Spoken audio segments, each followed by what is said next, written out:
fitness success, the 4 pillars of achievement. Each week, I alone or with a guest will break down a specific pillar to help you build a balanced, sustainable fitness routine. Week 1, pillar 1, nutrition habits. Master your nutrition and fuel your body for success. Week 2, pillar 2, stress management.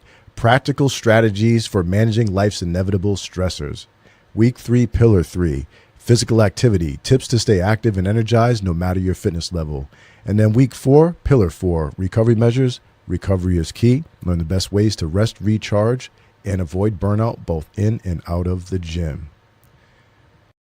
The 4 pillars. All right. Where are we here? There we go. Today, we're breaking down the 3 silent game changers of every workout. Rest periods, range of motion, and tempo. Master these and you won't just work out, you'll transform how your body responds. Let's jump into that. Going to focus on 3 crucial components, or critical components as I like to call them, for structuring effective physical activity routines to maximize your results. Who doesn't like to maximize their results, right? So whether you're a fitness enthusiast or just starting your journey, like many of you right now in January in the gym, understanding these elements that I'm going to go through tonight, rest periods, range of motion, and tempo, can completely transform your workouts. So let's get started. If you guys have any questions during this, please don't hesitate to throw it in the comments. All right. 1, rest periods. Rest periods are the intervals of time you take between sets, exercises, or workouts. So for instance, you do a set of 10 repetitions, you pick up a weight, rep it out 10 times, you wait to do another set of 10, right? That rest period interval between the 2 sets of 10 is your rest period in between your sets. Okay. So they play a significant role in determining workout intensity and outcomes. I'd like to know, what type of workouts do you prefer? Quick, high intensity ones or heavy lifting with longer rest periods, and why? If you can answer that in the comment section, let me know, even if you watch on the replay. Okay, let's talk a little bit about the purpose of rest periods. So got 3 different rest periods I'm going to talk about. The first rest period is the short rest period, and that is about 15 to 45 seconds. That promotes muscular endurance and cardiovascular conditioning. Okay, so if you're trying to get that endurance up and get more conditioned and get that cardio up, take shorter rest periods. Moderate rest periods, that's anywhere between 60 to 90 seconds. They're ideal for hypertrophy. That's muscle growth, okay? Muscle growth, 60 to 90 seconds. Longer rest periods, we're talking like 2 to 3+ minutes. They allow for full recovery of strength, making them suitable for a heavy strength training or powerlifting. So if you're trying to lift for the heaviest, then you want to take a longer rest period. All right. So we have short rest periods, moderate rest periods, and longer rest periods. So how do you tailor the rest periods to your goal? Well, pretty simple.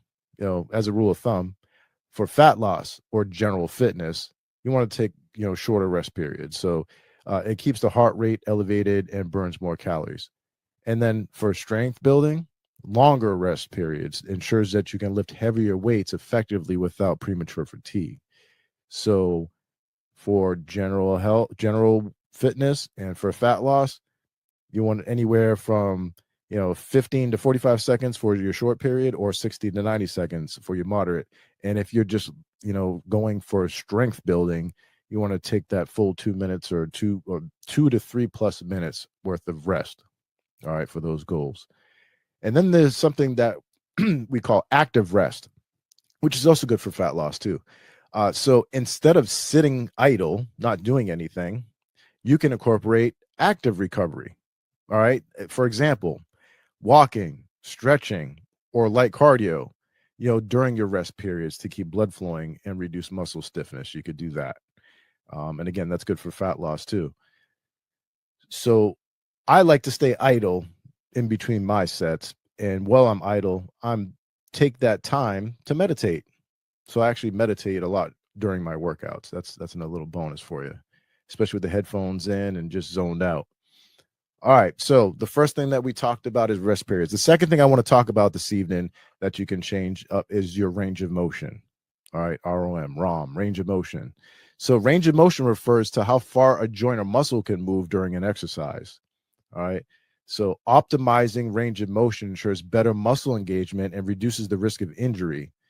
Have you ever experienced limited mobility during an exercise? How did you work on improving it? Let me know in the comments. Was it an injury or something like that? Let me know. So full range of motion. Let me explain what that is. Full range of motion.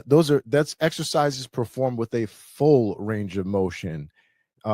You activate more muscle fibers. You improve strength and flexibility. For example, all right, when you're squatting, a deep squat works more of your quadriceps, glutes, and hamstrings than a partial squat. A partial squat would be mostly for your quadriceps and less for your hamstrings and glutes. Partial range of motion, it's useful for isolating specific muscle groups or avoiding pain caused by injury or limited mobility. For instance, athletes recovering from knee issues, right? They might initially perform a partial squat as opposed to a full squat, so that they would do partial squats. They would stop the squat at the point where you start to feel knee pain and go back up until you're fully recovered. Then you could go into a full squat. And let's talk about improving range of motion. All right. Improve range of motion. How can you do that? You can incorporate dynamic stretches before workouts. And don't worry, I'll explain what that is. And static stretches, I'll explain what that is after your workout. So dynamic stretches before workouts and static stretches after workouts to improve ranges of motion. Okay. So dynamic stretching, it's something that I do before I work out. It consists of continuous movements through a stretch rather than holding a position. Movements like leg swings, shoulder circles, even head circles. All right. Those are active movements designed to increase your range of motion and promote mobility and wake up your muscles. All right. So dynamic stretching is a great practice to add to any warm-up. Gets the muscles ready for what's about to happen. Choose exercises that focus on the muscles that you're about to work on. So if you're going to do a shoulder movement, you might want to do some shoulder circles or some shoulder mobility work. All right. And then we have static stretching. Static stretching is probably more common that you probably know about. It involves stretching that you hold, the stretches that you hold in place for a period of time without movement. Movements like the shoulder stretch, the tricep stretch, and then the child's pose. I'm not going to do that right here on video, but the child's pose, which is a common yoga pose, that's also a static stretch. They are designed to increase your flexibility, decrease muscle pain and stiffness, and also enhance recovery. So static stretching is a great practice to add to your post-workout recovery. Because remember, folks, dynamic stretching is before you work out to get the muscles ready, and static stretching is done after your workout for recovery. All right. Remember to choose exercises that focus on the muscles that you just worked on. It's like, for instance, if you just did legs, then you might want to do some leg static stretching. Make sense? All right. So lastly, the third thing that I would like to talk about this evening that you can switch up in your workouts and be very effective is tempo. Tempo refers to the speed at which you perform each phase of the movement. It's often expressed as a 4-number sequence. For example, 3-1-1-0. Again, 3-1-1-0. And I'll explain that in a second. But I would like to know, when you're lifting weights, do you tend to rush through reps, or do you take the time with a slower tempo? And what's your reasoning? Again, when you're lifting weights, do you tend to just rush through the reps just to get them done? Or do you actually take the time with a slower tempo and pay attention to what you're doing? Let me know in the comments. All right, so let's talk about tempo phases. Remember, tempo refers to usually 4 phases. And using that example, 3-1-1-0, let's go through these. All right, so tempo phases. The first number, 3, right, is the eccentric phase or the lowering phase of the weight. This is the lengthening, say that 5 times fast, of the muscle. For instance, lowering the dumbbell in a bicep curl. that would refer to the first number. So a slow eccentric phase or lowering weight phase of the number 3 would be 3 seconds, which increases muscle damage, which is necessary for growth. So on the way down, on the curl, 1, 2, 3. That would be the tempo for the first number down. The second number is the pause or isometric hold. That's the point where you stop moving briefly, like at the bottom of the bicep curl or a squat. Pausing builds control and strength. So when referring to this example, 3, 1, 1, 0, 3 is on the way down, 3, 2, 1. And then once you get to the bottom, that number 1 for the second number means you just want to stay there for 1 second before bringing the weight back, which brings me to the third number, the concentric phase of the lifting phase, okay?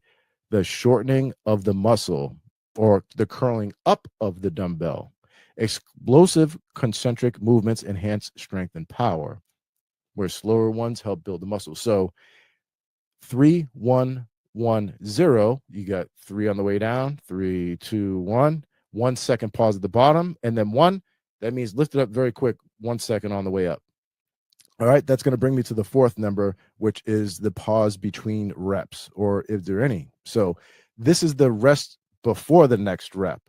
It's often brief, 0 to 1 seconds, to maintain tension on the muscle.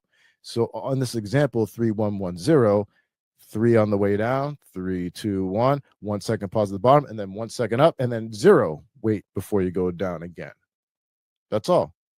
So let's talk about tailoring the tempo. All right, so slow tempos. Example, 4, 2, 2, 0. 4 on the way down, 2 second pause, 2 seconds on the way up, 0 before the next rep. That's greater for a hypertrophy or a muscle growth because they increase time under tension. All right, fast tempos, a little bit different, or a lot different, really. For example, 1, 0, 1, 0 are better for power and endurance. So that first 1 on the way down, 0 wait before you come back up, 1 second on the way up, 0 before you go back down again. So 1, 0, 1, really quick. All right. The benefits of tempo training. It improves mind-muscle connection because you got to pay attention, okay? It helps you focus on engaging the correct muscles, which is another point, which I didn't really say, but the whole point of weight training is putting the muscle under tension for a length of time. All right. So when you're sitting there doing reps all extra fast, you're not really letting there be any time under tension for the muscle, which kind of negates the whole point of working out, unless you're just trying to get a cardio workout, which is a different thing. But if you want to build some muscle, you need some time under tension on the muscle. All right. Another benefit of tempo training is it adds variety to your workouts and prevents plateaus. So if you've been going to the gym now, where we're at, we're almost towards the end of January. So those people that have been going to the gym like just for this month for their New Year's resolution are probably getting kind of bored. You want something else to do, try out this tempo training.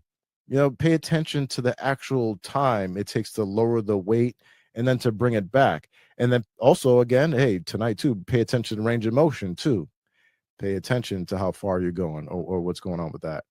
So again, rest periods too. You can also shorten the rest periods in between your sets. Or if you're not even paying attention to rest periods, I mean, if you're not paying attention to any of this, you might want to first try paying attention to all of this and see where you start out at, and then, you know, vary the variables here. So that wraps up tonight's fitness success segment. We've covered how to optimize rest periods, maximize range of motion, and harness tempo for better workout outcomes. Remember, fitness is a journey, and small changes to your routine can lead to significant results over time. From you at home, which of these components, rest periods, range of motion, or tempo, do you think have the biggest impact on your fitness journey? Let me know in the comments below. Remember, that goes for you guys watching the replay too.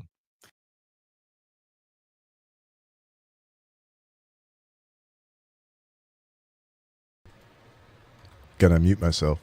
That's a wrap on today's fitness success segment. We covered how to optimize rest, expand your range of motion, and dial in tempo so that you get more out of every rep. Remember, small tweaks create big results. Which of these will you apply first? Drop it in the comments, even if you catch in the replay. I want to know. And if you get a question or topic you want me to cover, drop that in the comments as well. All right, I'll feature it on one of the upcoming episodes. Until next time, keep it simple, keep it moving, and keep it real, especially when it comes to your fitness. All right, next Monday is week 4, so we'll be discussing Pillar 4 recovery measures. Recovery is key. Learn the best ways to rest, recharge, and avoid burnout, both in and out of the gym. Want to join the conversation as a guest or have your questions featured on the next episode? Again, just drop a comment below. And yes, even if you are watching the replay, you can do it too. Let us know and we will